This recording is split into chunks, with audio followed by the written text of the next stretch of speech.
joining us for the Hollywood Reporter Presents. We're here with Kenneth Branagh, writer and director of the wonderful Belfast, and Ciarán Hinds, who stars as the beloved Grandad, aka Pop, in the film. Firstly, congratulations to both of you on a genuinely, truly delightful film and the reaction that it's received since it premiered last year, and now the Oscar nominations. So yeah, congratulations, guys. Thank you very much indeed. Thank you. Thank you. And firstly, Ken, I'd like to go right back to the start of lockdown in 2020, when most other people were getting heavily into baking sourdough and Zoom quizzes. What was it that drove you to go out, I believe, to your shed each morning and start writing this very, very personal film? I think it was an accumulation of the feeling that my relationship to Belfast was unfinished business. We left under these very vividly sort of dark circumstances. On one level, the north of Ireland was being subject to the beginnings of this appalling period called the Troubles, and violence has visited our street and our community. We had the economic opportunity through a job of my father's, and eventually through my mother's compliance, to leave a big communal environment where we knew everybody, and we had a ton of cousins and a ton of uncles and aunties. We knew where we were, who we were, where we belonged. And we went instead as a small nuclear family to England. And although that brought many, many blessings, 50 years on, I felt, as I experienced with friends at a distance, the first wave of what lockdown did to us, which for me was mainly uncertainty. It bred uncertainty and insecurity and instability. And all of those things took me right back to my 9-year-old self, when I really didn't know what was going to happen. And then, as it were, the accumulation of decades of not quite shaking this thing from my past, the story of my Belfast came pouring out through those first few months of the lockdown.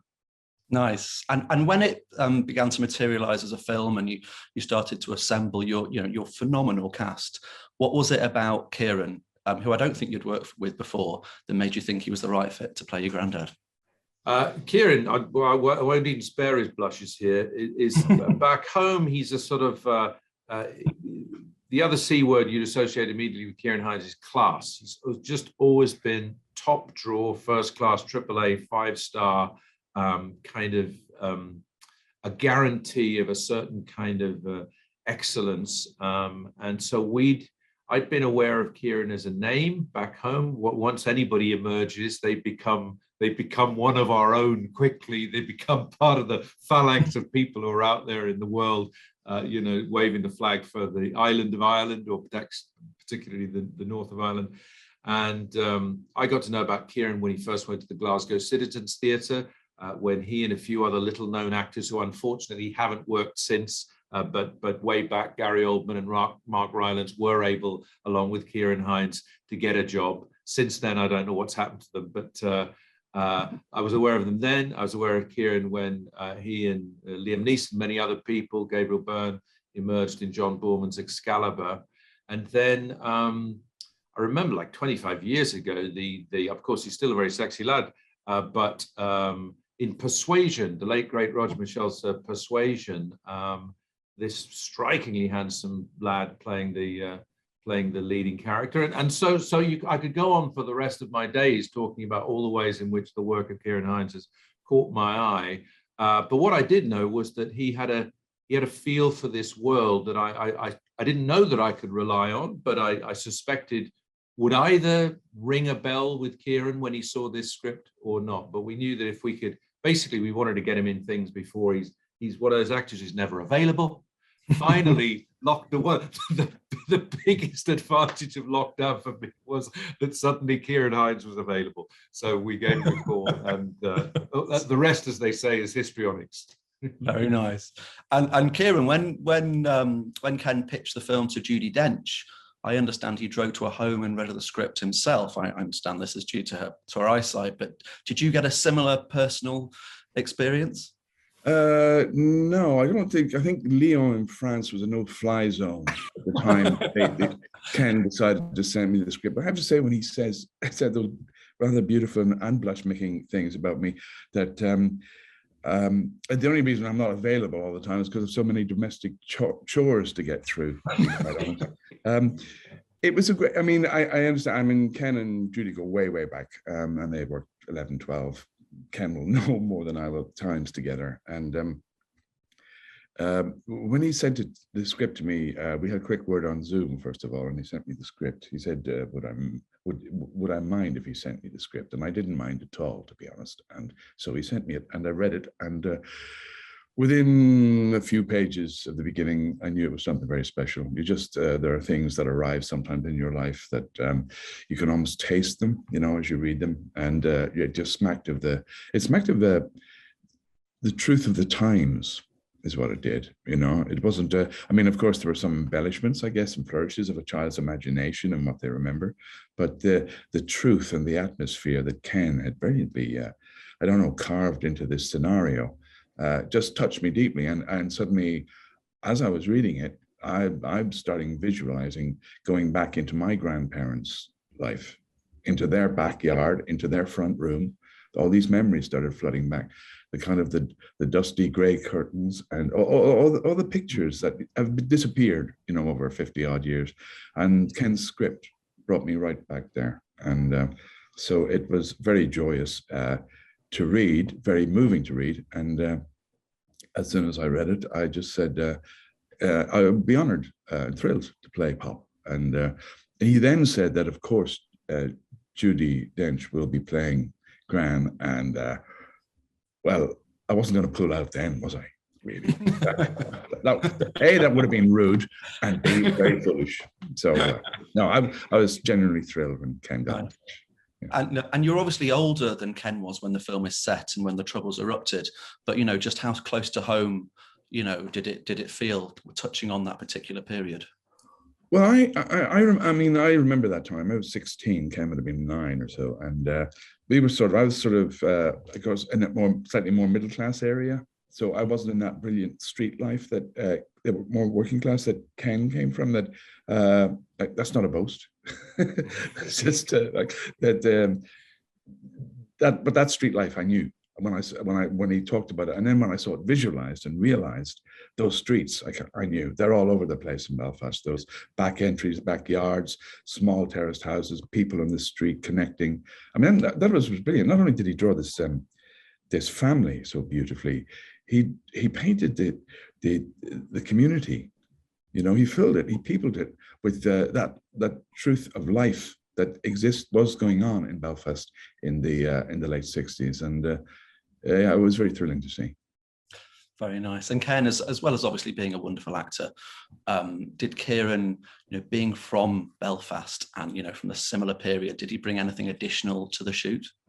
Oh yeah, most certainly. And one of the exciting things about working with Ciarán and all those actors was that they are what Clint Eastwood calls fast startup actors. So you can assume that they're ready to go, that you don't have to say much. I try fitfully and imperfectly as a director over the years to try and learn the lesson of saying less. Say less to people who already have brought something. So if they've got a question for you, they'll probably ask it. My goal is not for them to secretly divine what amazing idea I might have in my head. It's for what I've presented them with to be a starting point for them owning the characters and owning the scene so that it goes deep.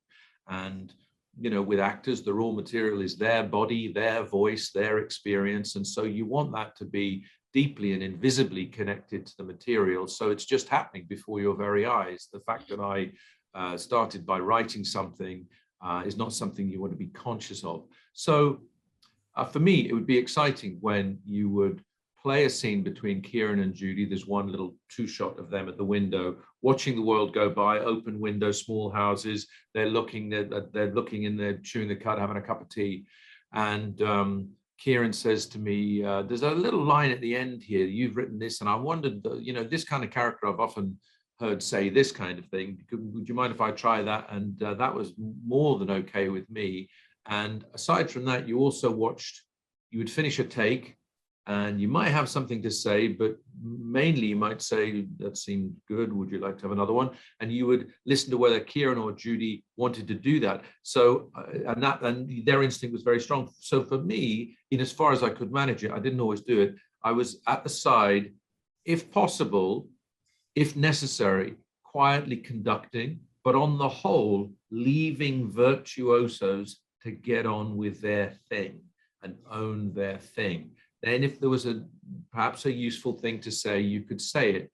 But for me, it was not, can they get what I had written or imagined? It was, will they, please God, can they, are they inspired enough to surprise themselves and me, so that we've got something that's happening on the page and then something that they might be magically part of, which is a happening, some spontaneous event that the audience ultimately in the cinema will intuit and say, that feels so real, that's so right now, it's unfolding before our very eyes. That's the sort of invisible thing you get with great actors and great acting. So if you're lucky enough to have people capable of that, then in as far as you're able to, you keep your mouth shut and watch, look, listen and learn.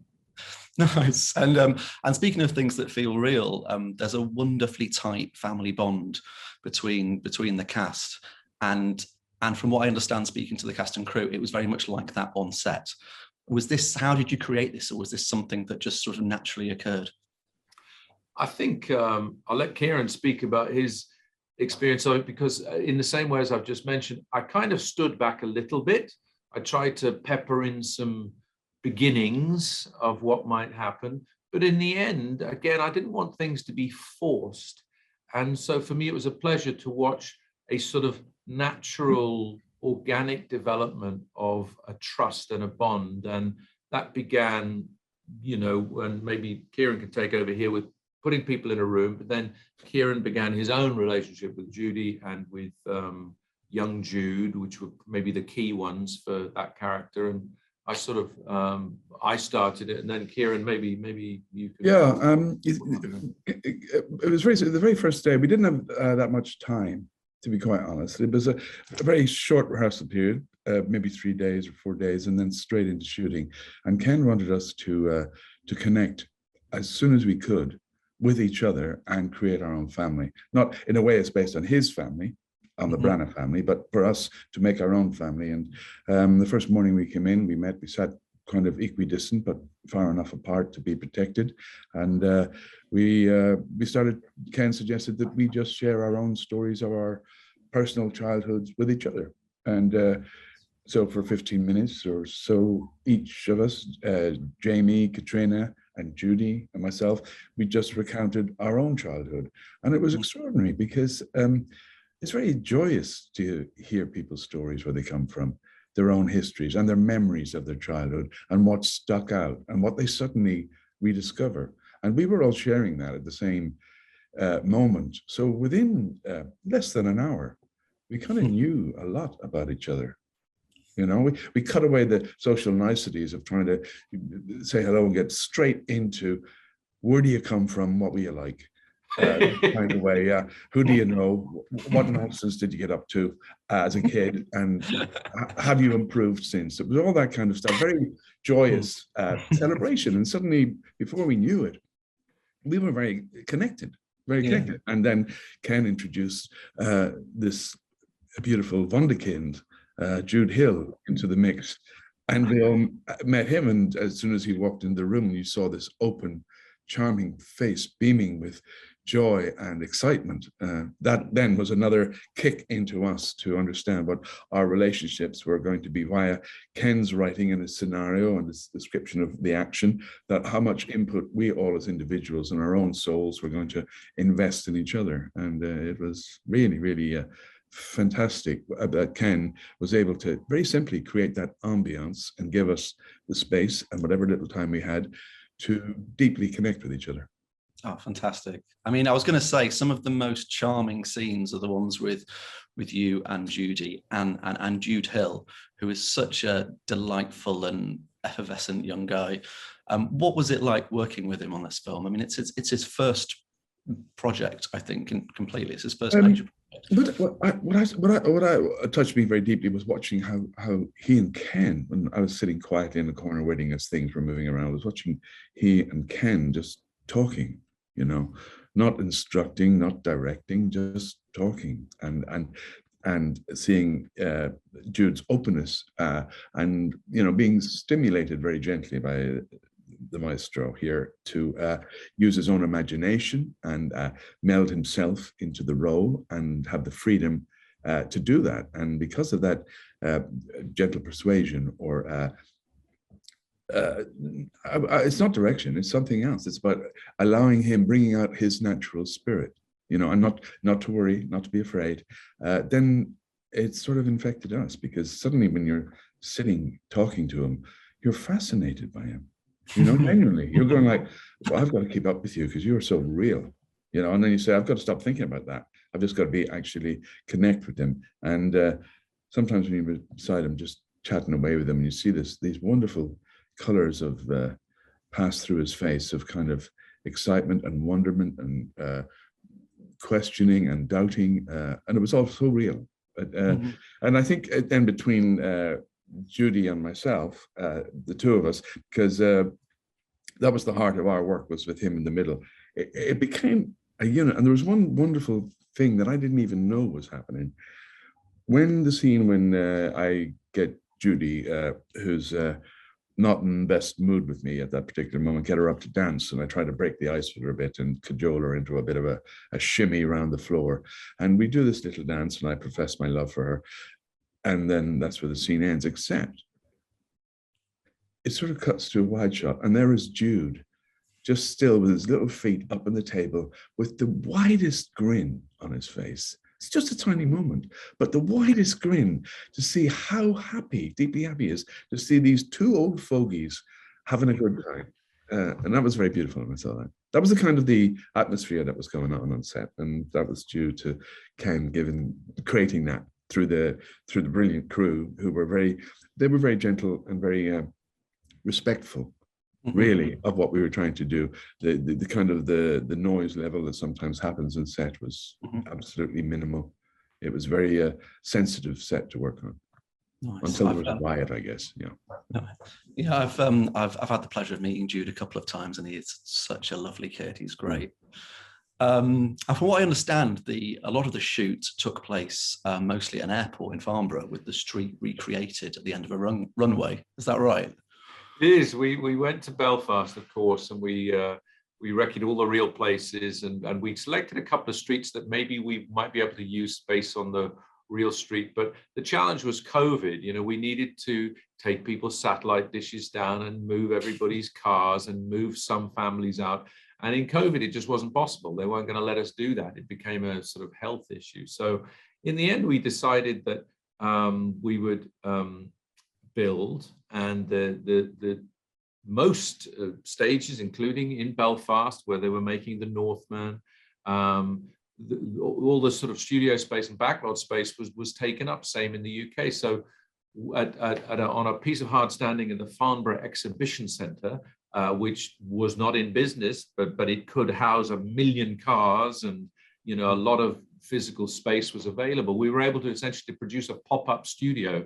And next to the Farnborough Airport, which was very, very quiet because of COVID, very few flights, private airport, we were able to record dialogue. So we then, when we built the set, could make it one that absolutely matched the way the young man saw the street, which is a playground sometimes, it's a fortress at other times. And we were able to move our Belfast buses around there and populate it and have a riot without causing a riot elsewhere, which is sometimes something to think about in Belfast. And so we had the control that allowed the visual scheme of the film to pour out of the imagination of the kid. But we did do our kind of ninja strike in Belfast just before another lockdown, where we managed to get some beautiful shots of the modern city and some other material, and where we went round on city bikes scouting all the locations, and generally, frankly, running around the city like I was 9 years old again. Now, obviously, it is a set, and you saw it being built. Did did walking out onto that street stir up any emotions for either of you? So for me, walking actually onto what I call Ciarán's set, the Pop's backyard, that was where I felt that the crowded junk shop, Willy Wonka factory of my grandfather's, what would you call it, workshop, but the place where he did all his finagling, where the back door would knock regularly and guys would come and hand things over in a bit of brown paper, and he would suddenly give them some bit of welded something, which he'd done for a few bob or a couple of bottles of Guinness, I don't know. Seeing that set was pretty magical. That was time travel. Yeah, that set was extraordinary in its detail. I mean, do you remember there was a pair of wooden skis in the corner? And I'm thinking, well, skis in Belfast? I mean, what is going on? But it doesn't really matter. It's something that might make a few bob, you know, exactly. Make a few shillings. You know, they live fairly hand to mouth. You know, the times economically were really bad. So whatever you got your hand on, you try and shine it up, buff it up, sell it for an extra penny or two, and that's how they'd survive. And I remember my grandfather was like that too. He had a great gift with his hands. Apart from having his regular job, he'd be always making things and shining them up and planing and sawing and carving little things, and maybe trying to certainly also they're very good because they always made good presents. So you weren't putting money out to buy presents for kids. You had a different way of giving them gifts and all that. But that backyard with the outside toilet and you know, just that was gone way back in time. Yeah. And finally, I think, what was the experience like watching the film for the first time with an audience? You know, it's such a personal film for both of you, really. Was it different to watching this than your usual projects and performances? Well, I got to see it with a full house in Telluride with Jamie Dornan, and we had it was amazing to see it on a huge screen. I don't know, 1,000 people in there watching. There was a sense of event because that 1,000 people hadn't been in a crowd that size for a long time. So already there was the human dimension of being very moved by the fact that we were together again, as it were, as a community, just watching something together. And that which had seemed very, very familiar was now extraordinary. And then when there was plenty of laughter, lots of tears, you could hear sobbing. When the lights went at the end, when the credits started, a woman came up to me and she was leaving, but she leant over and she tried to speak and tried to speak and tried to speak, but couldn't speak. And I could start feeling the tears falling on my face as she leant over, and she sort of leant on me to steady herself. And eventually she just sort of half whispered, "I'm a grandmother." And then she walked away. So I knew that had really got her. It really got her. And then the next morning, Jamie Dornan and I, we had that experience you have of just when you've done something unusual, where you get the shakes much later on. You hadn't realized quite how much it was taking out of you. So we were getting the old ski lift back down to Telluride from the hotel on the top of the mountain. And as we went, we saw this sort of snake of things. And we said to somebody in the ski, "What is that?" They said, "That's the queue for the 9 o'clock screening of Belfast." And it was going all the way out of the town. And we both started getting teary-eyed. But both experiences were incredible. The first birthing, and then the sense that, you know, people were speaking well of it and they wanted to see it again. Nice. And how was it? I was working in Dublin at the time, so I was maybe one of the last to get to see it. But Tamar Thomas, one of the producers and a great friend of Ken's of a long time, was kind of on at me to say, "We want you to see this." And I said, "Well, I'm working at the moment."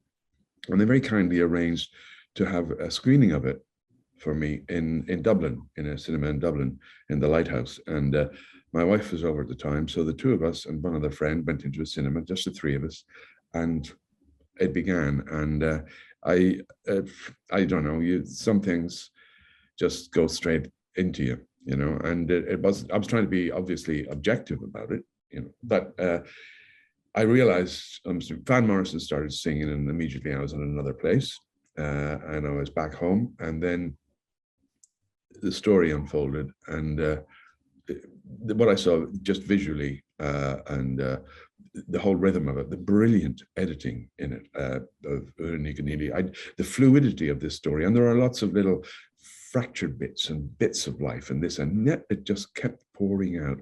And the choices that Ken and Una made between be close up or watching distance or don't come in, I found that so revealing. And anyway, at the end of it, the two of them turned to me and said, that was really, really something. It was just the three of us, so it was quite silent. Second time I saw it was with 2,000 people at the London Film Festival, the opening.